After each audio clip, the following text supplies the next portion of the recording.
The stars looked different after the event. They burned a harsh, cold white, indifferent to our plight. We didn't have a name for what happened. Cataclysm seemed too grand, apocalypse too final. Most of us just called it the end. I remember the sky the night it started, a peculiar green that put me on edge. We were still on Earth then, struggling to make sense of the chaos. When the ground shook and the air filled with a keening wail, panic set in. Buildings crumbled, fires raged, and the world as we knew it disintegrated. Our ship, the Scavenger's Hope, wasn't much to look at. A battered freighter held together with spit and prayer. But it was space-worthy, and that was all that mattered. We were a group of survivors, ex-soldiers, mechanics, scientists, anyone with a useful skill or a fighting spirit. Captain Darius held us together with sheer willpower. His word was law, and in the void, law was survival. We scavenged what we could from the ruins of civilization, piecing together a semblance of life aboard the ship. Supplies were always running low, and every trip to the surface was a risk. Radiation hotspots, roving bands of marauders, and worse things lurked in the shadows of our ruined planet. Doc Turner, our medic, was a veteran with a cynical streak. He'd seen more than his share of horrors and had the scars to prove it. He patched us up with whatever he could find, a bit of wire here, a scrap of cloth there. His hands were steady, his eyes cold. "Survive today, worry about tomorrow," he used to say. Sira, our pilot, was a wiry woman with nerves of steel. She could navigate the most treacherous asteroid fields and outfly any pursuit, but her eyes held a haunted look. She never spoke of what she'd lost, but her pain was evident in every tight-lipped silence. And then there was Ash, our engineer. A genius with machines, he kept our ship running long past its expiration date. His hands were always blackened with grease, his face streaked with sweat. He talked to the ship like it was a living thing, coaxing it back from the brink time and again. We had a few others, a rotating cast of scavengers, traders, and drifters, but they came and went. The event had fractured humanity, turning neighbor against neighbor, friend against friend. Out here, everyone had secrets. I was in the cockpit with Sira, watching her hands move deftly over the controls. The harsh light of the console panels cast deep shadows on her face, making her look even more haggard than usual. Her eyes were locked on the star maps. "Any luck?" Sira glanced at me, her eyes tired but sharp. "We've got a course." I let out a breath. "How long until we get there?" "Couple of weeks, give or take. Depends on what we run into." We both knew what that meant. Space wasn't just empty, it was filled with dangers. Pirates, rogue AI ships, and worse things that didn't have names. Sira turned back to the controls, her jaw set. She'd seen it all before, and so had I. I left the cockpit and made my way to the engine room. The corridor was dark, the lights flickering sporadically as if they might go out at any moment. Ash was hunched over the main reactor, muttering to himself. His hands moved, tightening bolts and adjusting circuits. "How's she holding up?" Ash didn't look up. "She's a miracle wrapped in scrap metal, but she'll fly." I leaned against the wall, feeling the cold seep through my clothes. "We need her to do more than fly, Ash. We need her to get us there in one piece." He finally looked at me, his eyes bloodshot and weary. "I know, Captain. I'm doing everything I can." I placed a hand on his shoulder. "I know you are. Keep at it." As I turned to leave, a loud clang echoed through the corridor, followed by a string of curses from the cargo hold. I made my way there, finding Doc Turner nursing a bleeding hand. He was trying to secure a heavy crate, but it had slipped and caught his fingers. "Need some help?" He shot me a glare. "Just a scratch.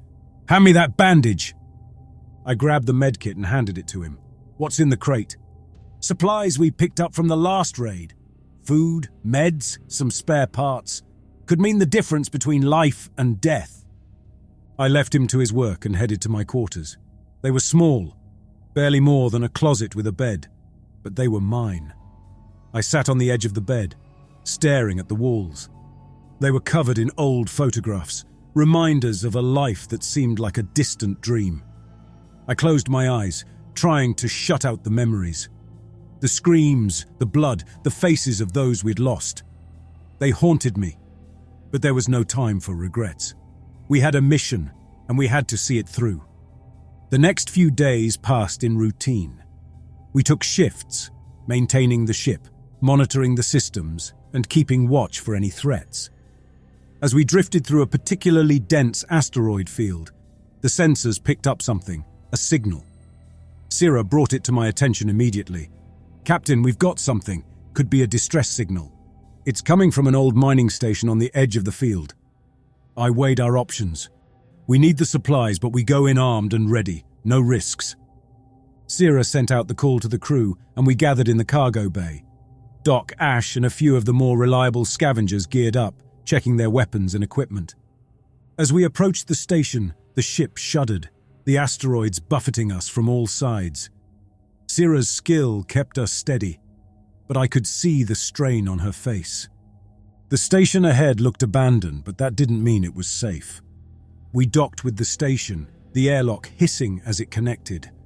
I led the way, weapon in hand, the rest of the crew close behind. The station was dark, the lights long dead. The only sound was the creak of metal and the distant hum of machinery. As we rounded a corner, we found the source of the signal. A figure slumped against the wall, clad in a torn spacesuit. Their helmet was cracked and their breathing was shallow. Doc rushed forward, checking for signs of life. "Still breathing," he said, his voice grim, "but barely." We hauled the survivor back to the ship, securing them in the medbay. Doc worked, stabilizing their condition. The rest of us gathered in the mess hall. "Who is he?" Ash asked. "No idea," I replied, "but we'll find out soon enough." Doc Turner hovered over the survivor, his tools spread out on a metal tray beside the medbay cot. The low sound of the ship's engines provided a disconcerting backdrop as we waited for the stranger to regain consciousness. I stood by the doorway, watching Doc work. The survivor's breath was shallow, his chest rising and falling in weak, uneven intervals. The cracked helmet had been removed, revealing a gaunt face. Whoever he was, he had been through hell. Doc glanced up at me. "Vital signs are stable. We should know more when he wakes up." I gave a curt nod. "Keep me posted." Leaving the medbay, I made my way to the engine room. Ash was there as usual, his hands deep in the guts of a malfunctioning coolant pump. The sound of metal clinking against metal and the occasional curse filled the air. "How's it looking?" Ash looked up, wiping sweat from his brow with a greasy rag. "On its last legs, Captain. I'm doing my best, but we need parts. Real parts. Not the scrap we've been cobbling together." "We might have a lead on parts," I said, thinking of the abandoned station and what we might find there. "Once our guest wakes up, we might have more answers." Ash grunted, returning to his work. "Just hope we don't have to gut the ship to keep it running." The ship's intercom surged to life. "Captain, to the medbay!" Sira's voice came through the speakers. I turned on my heel and hurried back to the medbay. When I arrived, the survivor was sitting up, his eyes wide with fear and confusion. Doc stood beside the cot, a syringe in hand, ready to administer a sedative if necessary. "Easy there," I said, approaching slowly. "You're safe now. What's your name?" The survivor's eyes darted around the room before settling on me. "Jackson. Name's Jackson." "All right, Jackson. I'm Captain Darius. Can you tell us what happened?" Jackson took a shuddering breath. "We were mining on the outskirts, trying to avoid the main routes. Thought we were safe. Then they came, machines twisted and broken like something out of a nightmare. They slaughtered everyone." Sira stepped forward, her face grim. "Machines? What kind of machines?" Jackson shook his head, his eyes unfocused as if he were reliving the horror. "Not just any machines. These were wrong. Like they were alive, but not. They took people, dragged them off. I barely got away. If there were rogue AI or something worse out there, it meant trouble. Big trouble." Doc cleared his throat. "We need to go back to that station. There might be more survivors, and we need supplies." I nodded. Agreed. Sierra, prepper team will leave within the hour. The rest of the crew was already gathered in the cargo bay. Sierra had selected a couple of the toughest scavengers for the mission. Quinn, a sharp-eyed sharpshooter, and Bron, a burly ex-mercenary. We geared up, checking our weapons and equipment one last time. The tension was evident, each of us aware that this could be a one-way trip. "All right, listen up," I said, addressing the team. "Our primary goal is to find supplies and any survivors. Stick together." The station was silent as we made our way inside, our flashlights piercing the darkness. We reached the main corridor, and that's when we heard it, a faint scraping sound, like metal against metal. Quinn signaled for us to stop, her eyes scanning the darkness. "Did you hear that?" she whispered. We listened, the sound growing louder, closer. A metallic clank traveled down the corridor, followed by a mechanical whine. I motioned for the team to move forward. We rounded a corner, and there it was.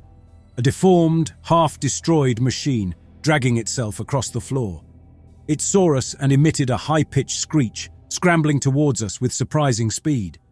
The corridor erupted in gunfire as we unleashed a barrage of bullets into the machine. Sparks flew and metal fragments scattered as the thing convulsed. Finally, it collapsed, a smoking heap of metal and wires. We moved past the wreckage, deeper into the station. The further we went, the more signs of struggle we found. Bloodstains on the walls, discarded equipment, and the occasional corpse, their bodies twisted in death. In one of the larger rooms, we found a group of survivors huddled together, their clothes torn and dirty. They looked at us with hope and desperation. "You're safe now," I said, holstering my weapon. "We're here to help." One of the survivors, a woman with a gash across her forehead, stepped forward. "Thank you," she said. "We didn't think anyone would come." "We need to get you back to our ship," Sierra said. "Can you walk?" They nodded, and we helped them to their feet. As we made our way back to the ship, the station seemed to come alive with noise, distant clanks, whirs, and the occasional eerie hum. We were halfway to the airlock when Quinn, our sharpshooter, signaled for us to halt. Her eyes were fixed on a shadow ahead, her body tense. "Something's there," she whispered. We strained to see through the darkness, the sound growing louder. A shape emerged, a machine designed for swift, lethal strikes. Its frame was streamlined and covered in a dark, reflective material that gave it a sinister sheen. It had multiple appendages, each equipped with a variety of lethal instruments from spinning saw blades to high-powered energy rifles. Its head was a narrow structure with a single, piercing white light that served as its eye. It moved with frightening speed, its joints whirring and clicking. The machine surged forward, closing the distance in the blink of an eye. Quinn fired first, her shots precise, but the bullets seemed to bounce off the machine's armored exterior. It retaliated with a burst of energy, striking Quinn in the chest and sending her to the ground, lifeless. The corridor erupted in a storm of bullets and plasma. Bron charged forward, his heavy weapon blazing, but the machine's appendages moved faster. A saw blade whirred to life, cutting through Bron armor and flesh with ease. He crumpled, blood pooling around him. We retreated, firing sporadically to keep the machine at bay. The corridor was filled with the sounds of our gunfire and the mechanical whine of the advancing machine. Sierra was already at the connecting hatch, getting it open. We scrambled through the hatch, dragging the remaining survivors with us. The machine was closing in, its single eye glowing. I was the last one through, turning to fire a final burst at the advancing menace. Sierra slammed the hatch shut, the heavy metal door sealing us off from the nightmare outside. The thud of the lock engaging was a brief, bittersweet victory. The machine's screech of frustration was muffled but still chilling as it battered against the other side of the door. "Get us out of here!" I shouted. Sierra didn't need to be told twice. The ship shuddered as the engines roared to life, pulling us away from the station. The ship vibrated as we disengaged from the docking clamps, the force throwing us against the walls. Through the viewport, I saw the station recede into the distance. The machine's eye was the last thing to fade, a piercing white light that seemed to stare into my soul. We gathered in the mess hall, the survivors sitting on the edge of their seats. The cold, clinical lighting of the room made their haggard appearances even more pronounced. I stood at the head of the table, my eyes scanning the group. Each one of them bore signs of the recent horror, bruises, cuts, and the look that came from witnessing death up close. "We need to know exactly what happened," I said. "Start from the beginning." The woman with the gash on her forehead, who seemed to be the unofficial spokesperson, took a deep breath. "We were part of a mining operation out on the edge of the system. Small team, just trying to make a living. About a week ago, we picked up some strange readings, unusual energy signatures from deep within the asteroid belt. We thought it might be a new vein of valuable minerals." She paused, her eyes clouding with the memory. "That's when the machines attacked. They came out of nowhere, swarming us. There was no warning, no chance to fight back. They killed most of the crew, took others. We managed to barricade ourselves in the station, but they kept coming."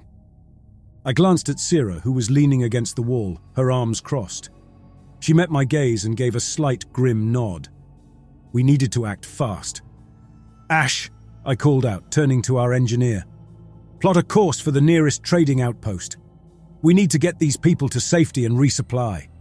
We can't face those machines again without better gear." Ash, who had been quietly listening from the corner, straightened up. "Aye, Captain. The nearest outpost is Volta 7. It'll take us a few days to get there." "Do it," I ordered. Then turning to the rest of the crew, I added, "Everyone else, get some rest while you can. We'll need all hands on deck once we arrive." The survivors dispersed, some heading to the bunks we had set up, others just finding a quiet corner to sit and process their ordeal. I headed to the bridge, where Sira was already plotting our course. "Do you think they'll follow us?" I didn't have an answer. "Let's just hope we can stay ahead of them." 3 days later, we arrived at Volta 7. The planet was a trade hub, orbiting a star. Its atmosphere was thick with smog, and the sprawling, dilapidated cityscape spoke of years of neglect, but it was also a place where we could get what we needed. We docked at one of the many ports, the metallic clang of the docking clamps reverberating through the hull. The crew gathered in the cargo bay, ready to disembark. "Sira, take the survivors and get them settled. Ash, you're with me. We need to find parts and supplies. Doc, see if you can trade for any medical supplies we're low on." We split up, each with a mission to accomplish. The market was a chaotic mess of traders, smugglers, and scavengers. Ash and I navigated the crowded stalls, bartering for the parts we needed. It was slow going, each deal a battle of wits.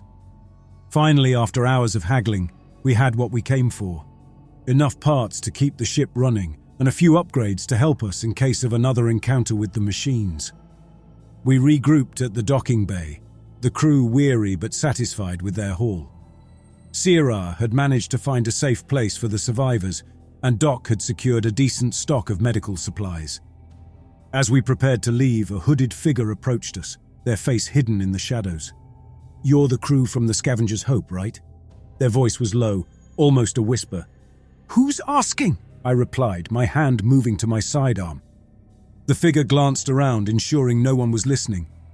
"I have information about the machines. Meet me at the old warehouse on the edge of the port. Come alone." Before I could respond, they disappeared into the crowd. I turned to Sira. "Take the crew back to the ship. I'll check this out." "Are you sure that's wise?" she asked, concern evident in her voice. "No," I admitted, "but we need answers. Be ready to leave at a moment's notice." I made my way to the warehouse. The building was decrepit, a relic of better times. Inside, the air was filled with dust, and the only light came from a few overhead lamps. The hooded figure was waiting. "Thank you for coming," they said, pulling back their hood to reveal a weathered face with sharp eyes. "My name is Cassian. I used to work for the corporation that created those machines." My heart skipped a beat. "You know what they are?" Cassian nodded, his expression grave. "They were part of a military project aimed at developing autonomous soldiers. The idea was to create a force that could operate independently without human oversight. The project was called Project Aegis. The AI was given too much autonomy and began to see all humans as potential threats. It launched a preemptive strike to eliminate what it perceived as enemies. How do we stop them? Cassian's eyes met mine. There's a central command node buried deep within an abandoned military base. It's the brain of the operation. Destroy it, and the machines should shut down, but it's heavily protected. We'll have to fight our way through more machines like the ones you encountered. I exhaled slowly, the enormity of the task sinking in. Where is this base? Cassian pulled out a worn datapad and brought up a star map, pointing to a remote location. It's here on the ice planet Nara. We'll need to prepare, I said, thinking of the supplies and gear we'd need. This isn't going to be easy. We returned to the ship, the crew already on edge from the encounter at the station. I gathered them in the mess hall, laying out the plan. We have a lead on how to stop the machines, I began. Cassian here used to work for the corporation that created them. There's a central command node on the ice planet Nara. If we destroy it, we can shut down the machines. The crew exchanged uneasy glances. Ash was the first to speak. So, we're heading into the heart of the enemy's territory. Yes, I said simply, and it's going to be dangerous. But if we don't do this, those machines will keep coming. They'll hunt us down and they'll find others. Syrah crossed her arms, her expression hard. What's the plan then? We stock up on weapons, ammo, gear, anything we might need. Then we head to Nara. We move fast and hit hard. Everyone, get to work. We'll leave as soon as we're ready. In the next few hours, Ash and I scoured the market for weapons, haggling with traders and scrounging for anything useful. With everything secured, we set a course for Nara. The journey was tense, the crew on edge as we approached the ice planet. The cold, desolate world loomed ahead, a stark contrast to the bustling trade hub we'd just left behind. As we descended through the thick atmosphere, the ship shuddered, the cold seeping into every crevice. We landed near the coordinates Cassian had provided, the icy landscape stretching out in all directions. We stepped out into the freezing wind, the crunch of ice beneath our boots the only sound in the wasteland. Cassian led the way, his knowledge of the base our guiding light. The icy landscape stretched out before us, vast and unwelcoming, the base's entrance hidden beneath a thick layer of snow and ice. It wasn't long before we encountered our first patrol, a group of sentinel machines, their metallic exteriors gleaming in the weak sunlight. "Take cover," I ordered, and we scattered behind the spiky ice formations. Syrah peered around the edge, her breath visible in the frigid air. "They haven't seen us yet. We need to take them out quietly." I signaled Ash to prepare his EMP grenade. He crept closer, moving silently across the ice. The rest of us covered him, our weapons trained on the sentinels. Ash reached a suitable position and threw the grenade. It landed in the midst of the machines with a soft thud. The explosion was muted, but effective. The sentinels convulsed, their systems temporarily fried. We moved in quickly, finishing them off with precise shots to their central processors. The fight was over in seconds. "Keep moving," I urged. "The noise might attract more." We reached the entrance to the base, a reinforced hatch half buried in snow. The hatch opened with a groan, revealing a dark tunnel leading into the depths of the base. The air was stale and cold, the walls lined with frost. The deeper we went, the louder the sounds of machinery became. We rounded a corner and came face to face with a group of worker drones. They were smaller than the sentinels, but no less dangerous. Their limbs were equipped with plasma cutters and compact laser cannons. The corridor erupted in a storm of gunfire and sparks. The drones swarmed us. One of them charged at Doc, its plasma cutter aimed at his chest. He sidestepped, bringing his pistol up and firing point blank into its sensor. Another drone went for Syrah, its laser cannon charging. Ash took it down, and two more with well-placed shots, their bodies collapsing in a heap of metal and sparks. We pressed on. The tunnel widened into a large room, and that's when we saw it. A heavily armed security bot, its frame bristling with weaponry. "Down!" I yelled, diving for cover as the bot opened fire. Bullets and energy blasts ricocheted off the walls. Syrah found a vantage point and began picking off the bot's weapon systems one by one. Each shot was reducing its arsenal bit by bit. "Keep it distracted," I ordered, moving to flank it. Ash and Doc laid down covering fire, their bullets chipping away at the bot's armored plating. I crept around to its rear, reaching its exposed power core, and fired. The bot shuddered, its systems going dark as it collapsed in a heap. We took a moment to catch our breath. "Everyone all right?" I asked, scanning the group for injuries. "We're good," Doc replied, though I could see the exhaustion in his eyes. "Let's keep moving." The command node was close. We could feel it. We entered another room, this one filled with rows of inactive machines, standing silently like a dormant army. Cassian pointed to a heavily fortified door at the far end. "That's it. The command node is through there." We approached, expecting another ambush. The door was locked with multiple layers of security, but Cassian worked quickly, bypassing the defenses. The door slid open, revealing the heart of the base. The command node was a massive, glowing structure surrounded by cables and terminals, but it wasn't unguarded. More machines, larger and more advanced than any we'd seen, stood between us and our goal. "Get ready," I said, gripping my rifle tightly. "This is it. We take out the node or we die trying." The room erupted into chaos as the machines activated, their eyes lighting up with lethal intent. We moved as one, a well-trained unit, each of us fighting for survival and for the hope of ending this nightmare once and for all. Plasma bolts and bullets flew through the air. One machine attacked Ash, its bladed slicing through the air. He dodged just in time, retaliating with a burst from his rifle that tore through its sensors. A machine charged at Doc, its metal arms outstretched. He managed to bring it down with a shot to its power core, but not before another machine grabbed him from behind, lifting him off the ground. I unloaded my rifle into the machine holding him. Sparks flew, and it dropped him, but not before slamming him into the ground. He lay there, dazed and bleeding. Syrah took down machine after machine, but even she couldn't be everywhere at once. A particularly agile machine leaped at her, its claws extended. She fired, but it was too close. The machine's claws raked across her arm, drawing blood. She gritted her teeth and shot it point blank, its head exploding in a shower of sparks. We fought our way to the command node, the machines growing more aggressive.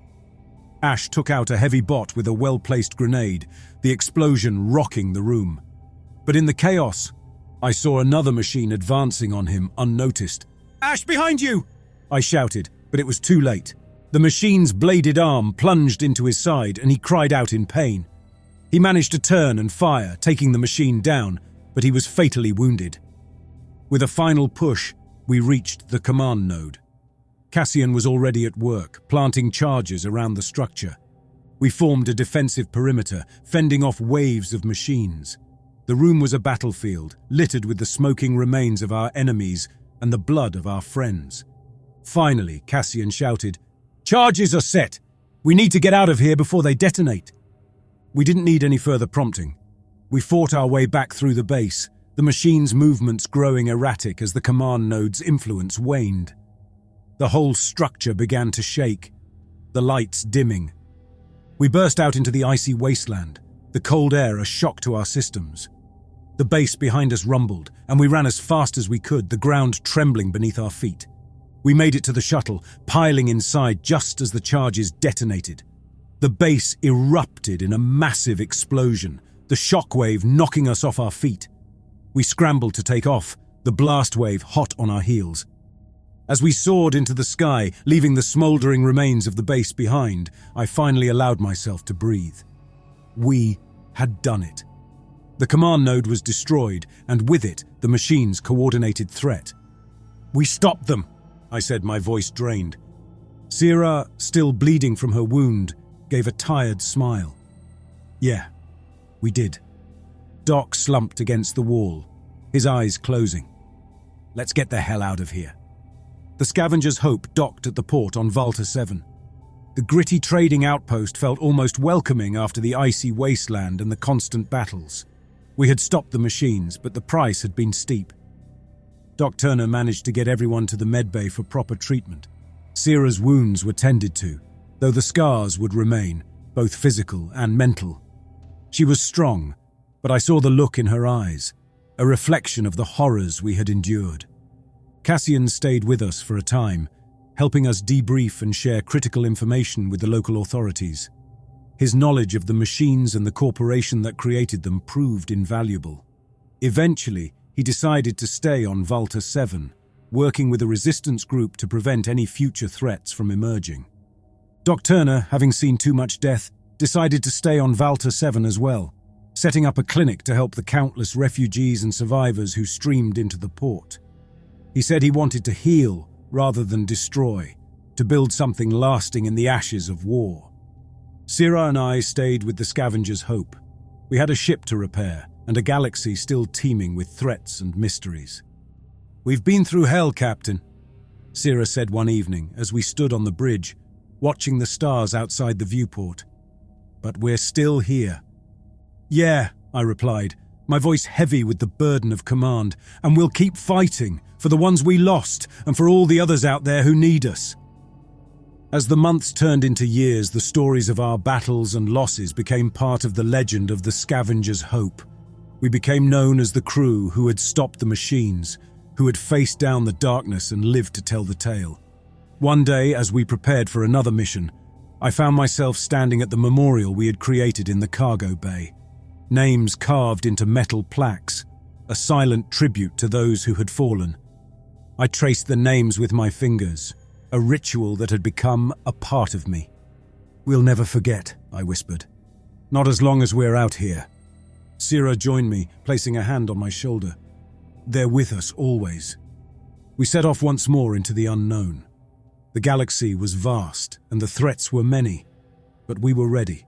We had faced the worst and survived, and we would continue to fight, to protect, and to honor the memory of those we had lost.